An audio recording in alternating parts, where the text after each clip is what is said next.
Hello friend, मैं हूं चंद्रकांत और आपका स्वागत है हमारे यूट्यूब चैनल फिनटेक एडुकेयर में। आज हम बात करेंगे कि जो छोटे व्यवसायी हैं, जैसे किराने की दुकान हुई या किसी भी चीज़ की छोटे व्यवसायी, वो अपनी रिटर्न कैसे लगाएंगे। और जो प्रोफेशनल्स हैं, जो प्रोफेशनल जैसे कि डॉक्टर्स हैं, इंजीनियर्स हैं, फैशन डिज़ाइनर्स हैं, वो अपनी रिटर्न कैसे लाएंगे। तो आज हम बात करेंगे ITR 4 के बारे में, प्रिजम्प्टिव टैक्सेशन 44 AD और 44 ADA के बारे में। 44 AD किसके ऊपर एप्लीकेबल है, उसकी लिमिटेशन क्या है और उसे एडॉप्ट किस तरह से किया जा सकता है। तो जैसे कि हम जानते हैं कि इनकम टैक्स डिपार्टमेंट ने जो छोटे व्यवसायी है उसके लिए, उनकी सुविधा के लिए हमारे को 44 AD ADA की कुछ फैसिलिटीज़ दी है, जहाँ पे हमें बुक्स ऑफ अकाउंट मेंटेन नहीं करना पड़ता है अंडर सेक्शन 44 AA। और हमें जो भी हमारी टर्नओवर है, उस टर्नओवर की 8% और 6%, ये दो रेट है, उतना हमें इनकम दिखा के अपना रिटर्न फाइल कर देना पड़ता है। तो जानते हैं 44 AD की लिमिटेशन क्या है। 44 AD ये नॉर्मली व्यवसायी जो है, छोटे व्यवसायी जो हैं, उनके लिए ही एप्लीकेबल है, जिनकी turnover up to 2 crore rupees है। अप टू 2 करोड़ रुपीज़ मतलब 2 करोड़ के अंदर, भीतर भीतर अगर आपकी टर्नओवर है तो आप इस ऑप्शन को अडॉप्ट कर सकते हैं। और इसमें क्या है कि अगर आपकी टर्नओवर, जो भी आपकी अर्निंग है, जो भी आपका रिसिप्ट है, अगर वो डिजिटलाइज्ड है, थ्रू बैंक है, तो आप इसमें 6% प्रॉफिट दिखा के आप उस पर टैक्स भर सकते हैं। और अगर आप कैश में ट्रांजैक्शन करते हैं तो आपकी कैश अमाउंट की टर्नओवर के ऊपर में 8% का प्रॉफिट लगेगा। और हमारी सरकार ने छोटे व्यवसायी को प्रोत्साहित करने के लिए करंट ईयर में, यानी फिनेंशियल ईयर 23-24 से, आपकी जो लिमिट है प्रिजम्प्टिव टैक्सेशन की, वो 2 करोड़ से बढ़ाकर 3 करोड़ कर दी गई है। इसका मतलब कि अगर आप करंट ईयर में अगर 3 करोड़ तक का आपका टर्नओवर है तो आपको किसी भी तरह से कोई भी बुक्स ऑफ अकाउंट मेंटेन करने की कोई ज़रूरत नहीं है। और आप अपने टोटल टर्नओवर के ऊपर 6% और 8%, अगर आपकी टर्नओवर थ्रू बैंक के है, थ्रू ट्रांजैक्शन होती है, डिजिटलाइज ट्रांजैक्शन आप करते हैं, तो 6% प्रॉफिट दिखा के आप अपनी रिटर्न फाइल कर सकते हैं। और अगर कैश में करते हैं तो 8% दिखा के आप रिटर्न फाइल कर सकते हैं। प्रिजम्प्टिव टैक्सेशन में अगर आप एक बार ऑप्ट करते हैं ये ऑप्शन, तो आपको कंटिन्यू 5 साल तक ये ऑप्शन मेंटेन करनी पड़ेगी। और सेम केस इसके लिए भी है, अगर प्रोफेशनल कोई है, प्रोफेशनल जैसे लीगल, मेडिकल लाइन से जो रिलेटेड है, engineering, architecture, accountant, technical consultancy, interior designers, others जो है, इन सभी के लिए गवर्नमेंट ने 50 लाख ऑफ टर्नओवर लिमिट की हुई है। अगर आपकी ग्रॉस रिसिप्ट जो है अप टू 50 लैक्स होती है तो आप अंडर सेक्शन 44 ADA में आप प्रिजम्प्टिव टैक्सेशन के अंदर में अपनी रिटर्न फाइल कर सकते हैं, इसे ऑप्ट कर सकते हैं। अगर आपकी टर्नओवर, ईयर की टर्नओवर जो है 50 लाख क्रॉस करती है तो आपको ये ऑप्शन अवेलेबल नहीं की जाएगी, आपको तो फिर ऑडिट के लिए जाना पड़ेगा। प्रोफेशनल के लिए गवर्नमेंट ने एक बेनिफिट दिया कि उनके बहुत सारे खर्चे होते हैं जिन्हें वो मेंटेन, अपने बिजनेस को मेंटेन करने में उनको बहुत सारे खर्चे करने पड़ते हैं। तो इस चीज़ को ध्यान में रखते हुए under provision of presumptive taxation government ने 50% जो इनकम है उसे एग्जेम्प्ट कर दी गई है। तो सिर्फ आपको 50% जो आपकी इनकम है, टोटल ग्रॉस रिसीप्ट की 50% इनकम के ऊपर में ही आपको टैक्स देना पड़ेगा। और ये लिमिट भी करंट ईयर 2023-24 में 50 लाख से बढ़ा के 75 लाख कर दी गई है। तो चलिए देखते हैं कि छोटे व्यवसायी और प्रोफेशनल्स अपनी इनकम टैक्स रिटर्न को कैसे फाइल करते हैं और कैसे करते हैं ITR 4 को फिलअप। सबसे पहले हमें इनकम टैक्स की होम पेज पे जाना है और यहाँ डाउनलोड ऑप्शन पे क्लिक करना है।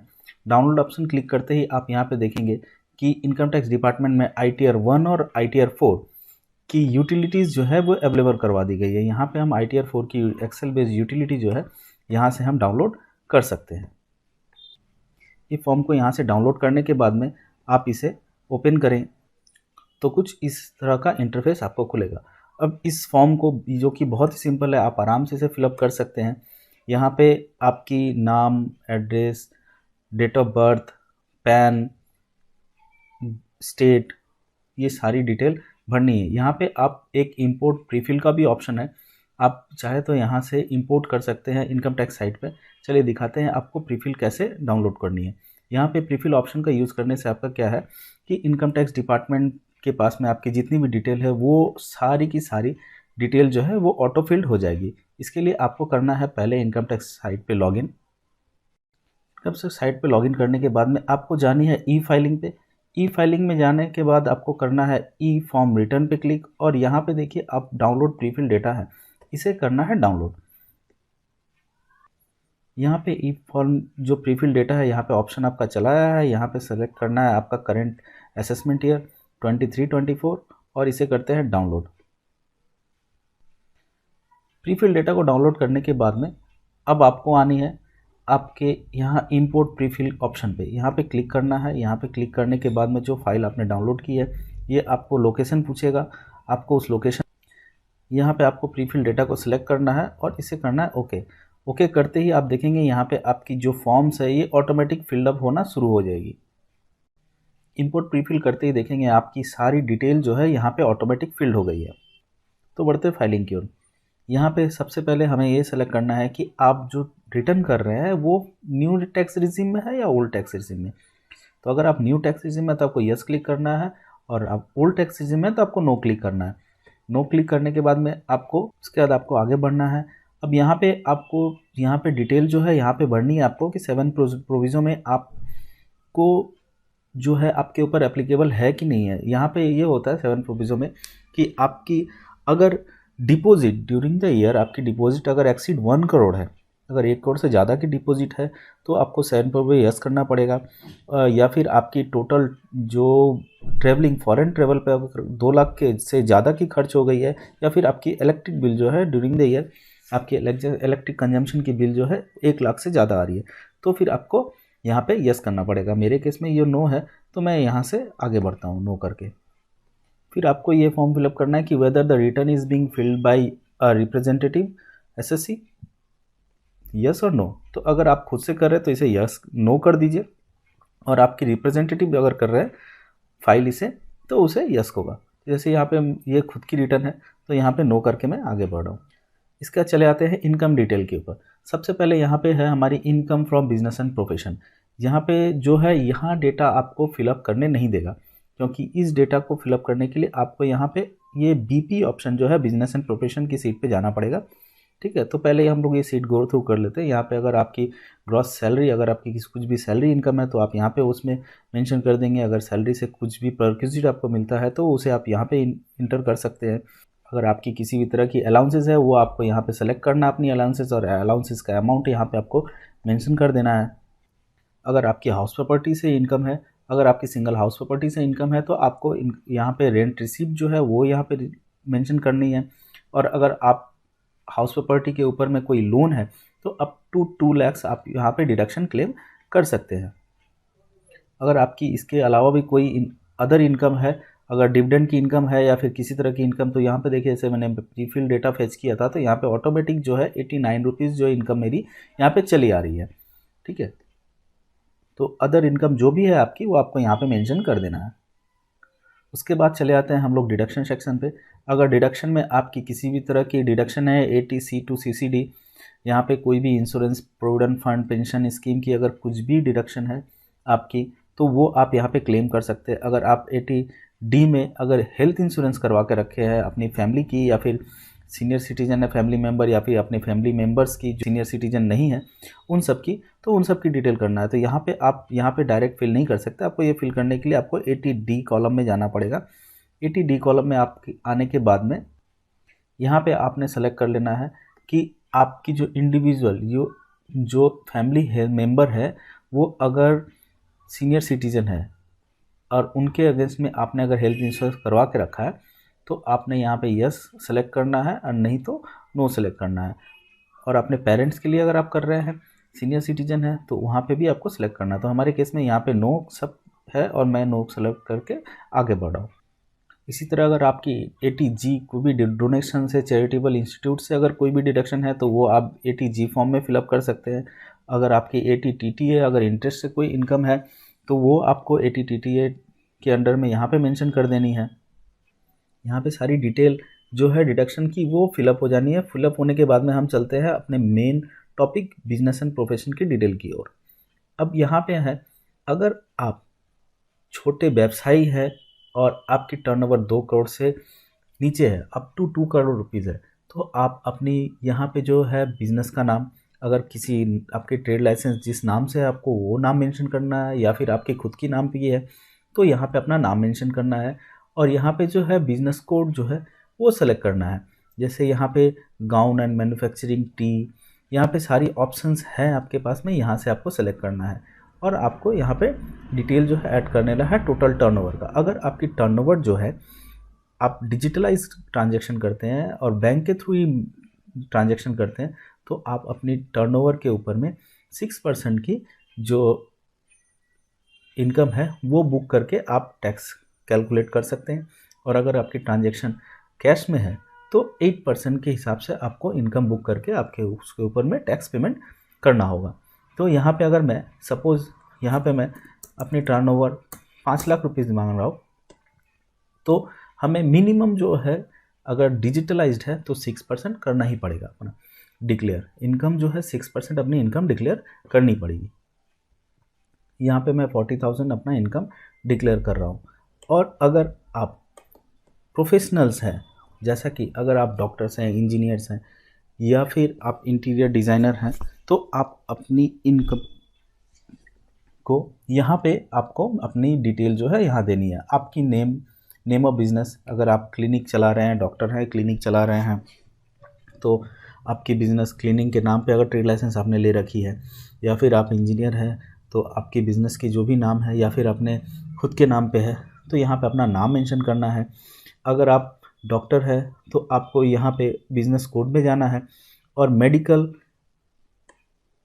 यहाँ पे आपको मेडिकल प्रोफेशनल जो ऑप्शन है इसे सेलेक्ट कर लेना है, मेडिकल प्रोफेशन। अब इसे सेलेक्ट करना है और अपना डिटेल जो है ग्रॉस रिसीप्ट जो है यहाँ पे आपको फिल कर लेनी है। ग्रॉस रिसीप्ट के अमाउंट पे आपको यहाँ से देना है, और आपकी जो टोटल रिसीप्ट है उसकी अप टू 50% आपका इनकम ट्रीट हो जाएगा।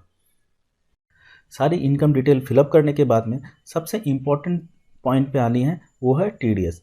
टीडीएस के लिए हमें टीडीएस सीट पे ओपन करना है। यहाँ पे अपना जो भी टीडीएस अगर आपके अगेंस्ट में, अगर आपके एम्प्लॉयर से आपको अगर कुछ टीडीएस मिलती है, कोई टीडीएस आपका एम्प्लॉयर अगर डिडक्ट करता है, तो यहाँ पे उनका टैन नंबर, एम्प्लॉयर का नाम, ईयर, इनकम, जो भी टीडीएस अमाउंट है वो यहाँ पे आपको मेंशन करना है। और अदर देन अगर एम्प्लॉयर है, अगर आपकी अदर देन एम्प्लॉयर की डिडक्शन है, तो यहाँ पे उनका टैन नंबर, ये पूरा टीडीएस का डिटेल आपको प्रॉपर्ली यहाँ पे मेंशन करना है, जो कि आपको इनकम टैक्स साइट पे मिल जाएगा। और 26 AIS को आपको देख के भरना है। और 26 AIS और AS को कैसे देखते हैं इसका लिंक वीडियो के डिस्क्रिप्शन में मैं ऐड कर दूंगा, तो आप आई बटन पे देख सकते हैं 26 AS कैसे देखना है और 20 AIS को कैसे फॉलो करना है। और इसके बाद में अगर आपकी कोई भी एग्जेम्प्टेड इनकम है तो आप टैक्स पेड एंड वेरिफिकेशन, इस बॉक्स में आपको यहाँ पे अपनी इनकम देनी है। अगर एग्रीकल्चर से इनकम है अप टू 5,000 तक आप जो है एग्रीकल्चर इनकम यहाँ पे शो कर सकते हैं। अगर 5,000 से अगर ज़्यादा है तो आपके लिए ITR 4 नहीं है, फिर आपको दूसरी ITR फॉर्म को फिलअप करना पड़ेगा। तो अपनी सारी डिटेल को भरने के बाद में आपको ये वैलिडेट ऑप्शन को क्लिक करना है। वैलिडेट ऑप्शन क्लिक करते ही आपकी जितनी भी फॉर्म्स आपने फिलअप की है वो आपकी कहीं पे भी कोई मिस्टेक है या नहीं है वो आपको शो कर देगी। उसके बाद आपको टैक्स कैलकुलेट की ऑप्शन पे जाना है, कैलकुलेट टैक्स को क्लिक करना है। कैलकुलेट टैक्स में आपको क्लिक करते ही आपकी जो भी टैक्स लायबिलिटी आती है वो आपकी इनकम टैक्स पेज पे यहाँ पे शो हो जाए। इस जगह पे अपनी टैक्स लायबिलिटी आप सारे देख सकेंगे। और टैक्स कैलकुलेट करने के बाद में आपको करना है generate JSON file. Generate JSON file करते ही आपकी जो फाइल है, जो पूरा रिटर्न की जो फॉर्म है वो एज अ जेसन आपकी डाउनलोड हो जाएगी। और डाउनलोड करने के बाद में आपको जाना है इनकम टैक्स साइट पे आपको आना है। ई फाइलिंग में टैक्स रिटर्न के ऑप्शन में जाना है और फाइल इनकम टैक्स रिटर्न पे यहाँ पे जाना है। यहाँ पे जाने के बाद में आपको सेलेक्ट करना है अपना असेसमेंट ईयर 23, 24। इसके बाद सेलेक्ट करनी है आपको ITR, जो ओरिजिनल रिटर्न अभी आप दे रहे हैं तो आपको सेलेक्ट करना है 139(1) ओरिजिनल रिटर्न। इसके बाद आपको यहाँ पे जैसे कि ऑडिटेड आपके लिए एप्लीकेबल नहीं है तो इसे करना है नो। और अपना जो फॉर्म है वो ITR 4 आप फिलअप कर रहे हैं तो ITR 4 को यहाँ पे सेलेक्ट करना है और इसे करना है कंटिन्यू। कंटिन्यू करने के बाद में आपके पास यहाँ पे अपलोड की ऑप्शन चली आएगी। यहाँ से आपको करना है अपना जेसन फाइल, जो आपने जेसन फाइल क्रिएट किया है उसे करना है अटैच्ड, और फाइल अटैच करने के बाद में करनी है प्रोसीड एंड वेरिफिकेशन। यहाँ पे वेरीफाई करते ही आपकी जो रिटर्न है वो सबमिट हो जाएंगी। रिटर्न सबमिट होने के बाद में आपको वापस आना है ई फाइल पे। ई फाइल में आने के बाद में इनकम टैक्स रिटर्न पे जाना है, ई फाइल वेरिफिकेशन, ई वेरीफाई रिटर्न करनी है। ई वेरीफाई रिटर्न में जाना है और आपने जो भी रिटर्न फाइल सबमिट की है वहाँ पे आपका रिटर्न का यहाँ पे चला आएगा डिटेल, और आपको करना है आपको अपने मोबाइल से ई वेरीफाई। तो फ्रेंड, कैसा लगा आपको वीडियो? इस वीडियो में हमने बताया कि किस हिसाब से एक छोटे व्यवसायी और कोई भी प्रोफेशनल जिनकी turnover up to 50 lakh rupees है वो अपनी रिटर्न कैसे फाइल कर सकते हैं। तो अगर आपको वीडियो पसंद आए तो इसे हमारे चैनल को सब्सक्राइब जरूर कीजिए, और ये इन्फॉर्मेटिव लगी आपको तो इसे आप अपने फ्रेंड को भी शेयर कर सकते हैं। Thank you.